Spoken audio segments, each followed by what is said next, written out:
ऋषि ने मुझसे 1 करोड़ निकलवाने के लिए झूठ तो नहीं कहा कि ये अदिति नहीं नेहा है, और फिर यहां आके मुकर गया क्योंकि वो इस बात को साबित नहीं कर पाया कि ये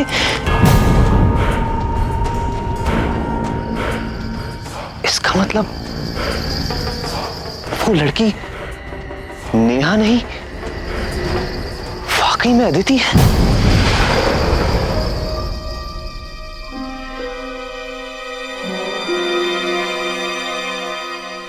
ऋषि, कहाँ हो तुम?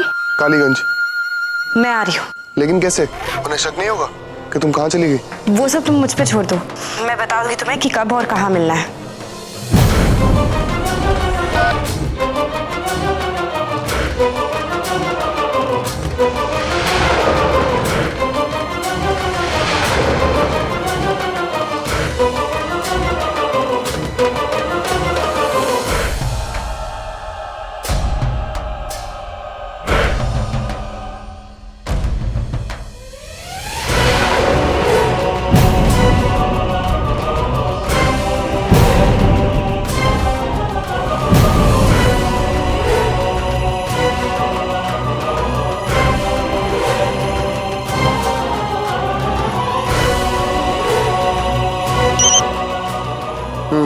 कबीर कमरे की तरफ आ रहा है, उसको रोको, फोन करो उसे अभी के अभी। गोदाम में आने के लिए बोलो, धौलगंज वाले।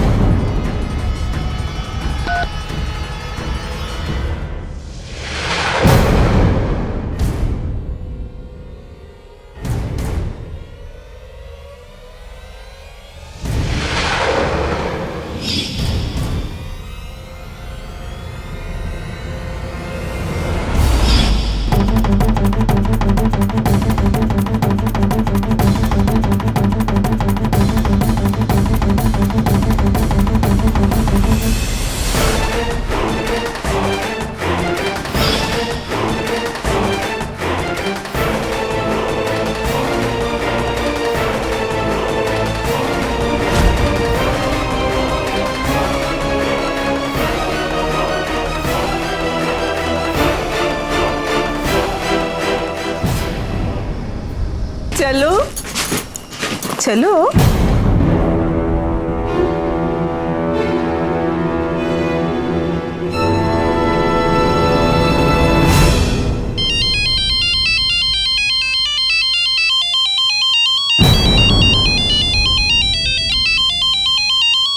अब लो, इसका फोन आ गया।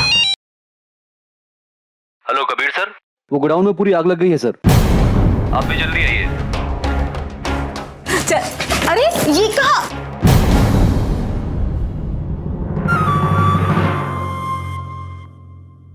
गोडाउन में आग लगी है? कबीर, आपको वहां जाने की कोई जरूरत नहीं है, लोग हैं ना वहां पे। हैं ही जा, लेकिन पता नहीं आग कितनी फैली हुई है और वहां की फोन लाइंस भी बंद पड़ी हुई हैं, इसीलिए किसी से बात नहीं हो पा रही है। मुझे खुद ही जाके देखना पड़ेगा कि कहीं कोई जख्मी तो नहीं हुआ है। अपने आप को संभालिएगा। मैं भी चलता हूँ साथ में।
फोन लग ही नहीं रहा है। वैसे भी वहां नेटवर्क की प्रॉब्लम रहती है। ये लो, मेरा फोन लो, उस नंबर पे ट्राई करो जिसने मुझे इन्फॉर्म किया था।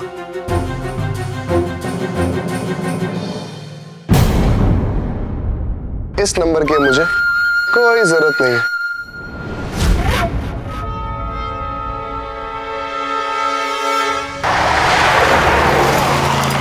स्विच ऑफ बता रहा है।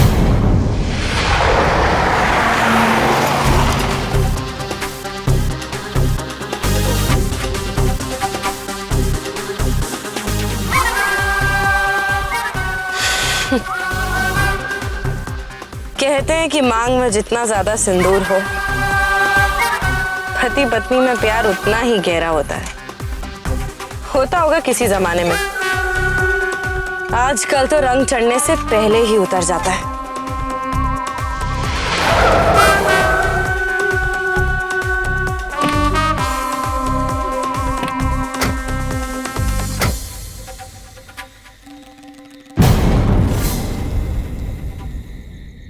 यहां तो कोई आग नहीं लगी है और ना ही कोई नजर आ रहा है। सिक्योरिटी, नमस्ते साहब।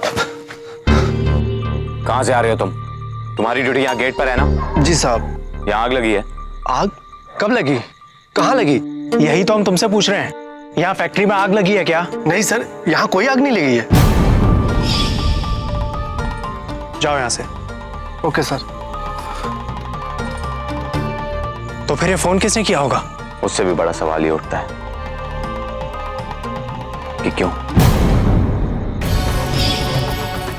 अरे ये तो अभी शुरुआत है। तुम बस देखना अपने ही बुने हुए जाल में कबीर किस तरह से फंसता है। ये देखने में बड़ा मजा आने वाला है। मुझे तो यकीन नहीं हो रहा है कि तुमने ये सब सोचा, तो सोचा कैसे? सच कहूं, तुम्हारी मदद के बिना मैं ये सब नहीं कर पाती। इतने कम दिनों में क्या कुछ नहीं करना पड़ा उसे ये यकीन दिलाने के लिए कि ये जो खेल है वो असल में हम नहीं बल्कि वो खेल रहा है। सबसे पहले हमने दिल्ली में कबीर के सामने आने का नाटक किया और फिर हमने उसे ये भरोसा दिलाया कि हमारी शादी होने वाली है।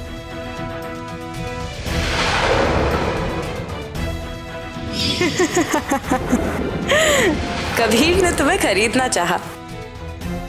वैसे तुमने भी एक लालची आदमी की तरह बिकने की अच्छी एक्टिंग की। हाँ,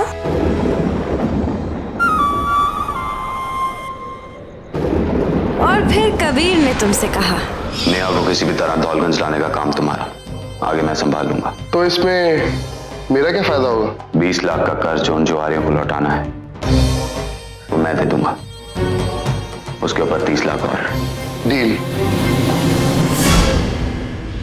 और वहां पे उसने करण को हमारे पीछे भेजा, जो छुप छुप के हमारी फोटोज खींचता रहा। और हमने भी उसके सामने अच्छे एक्टरों की तरह एक परफेक्ट हनीमून कपल बनने की एक्टिंग की।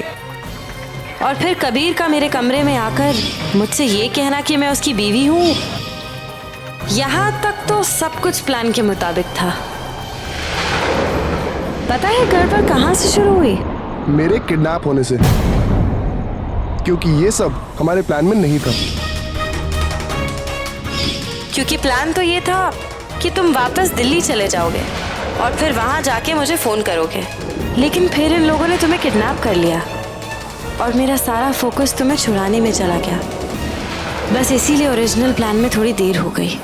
हाँ, लेकिन सच बोलूं तो मेरा किडनैप होना अच्छा ही था, क्योंकि मैं उनको ये यकीन दिला सका कि मैं पैसे के लिए कुछ भी कर सकता हूँ।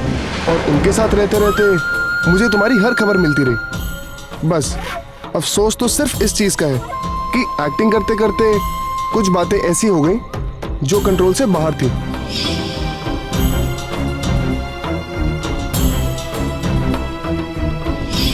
लेकिन तुम्हारा वो प्लान कि वो तुम्हें देखते ही अदिति बनाकर अपने घर ले जाना चाहेगा,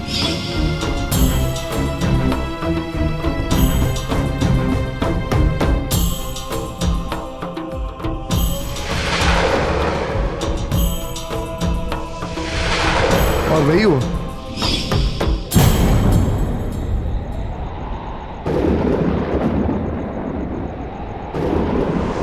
हॉस्पिटल में जब मुझे होश आया तो मुझे सबसे पहला ख्याल यही आया कि जिस आदमी से मैंने अपनी जिंदगी से ज्यादा भरोसा किया, जिससे प्यार किया, उस कबीर जायसवाल ने मुझसे शादी की तो सिर्फ मेरी दौलत के लिए। जैसे जैसे उस एक्सीडेंट की तस्वीर मेरे आंखों के सामने आती रही, वैसे वैसे मुझे ये यकीन आता रहा कि वो एक्सीडेंट नहीं, वो एक मर्डर था।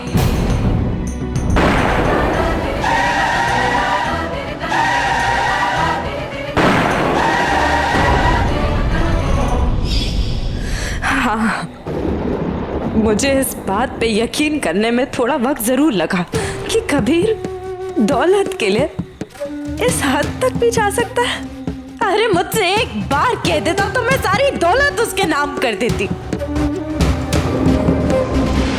लेकिन उसने मुझे धोखा दिया और उसकी वजह से मुझे अपनी माँ को खोना पड़ा, सिर्फ उसकी वजह से।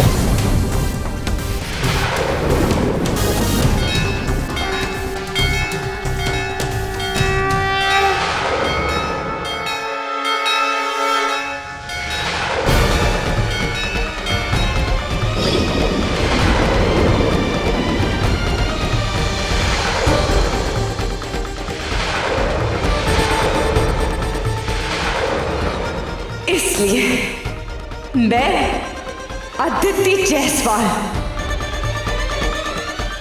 नेहा शिखावत बनके उसकी जिंदगी में वापस लौटी, उसे उसके गुनाह की सजा देने, उसे बर्बाद करने।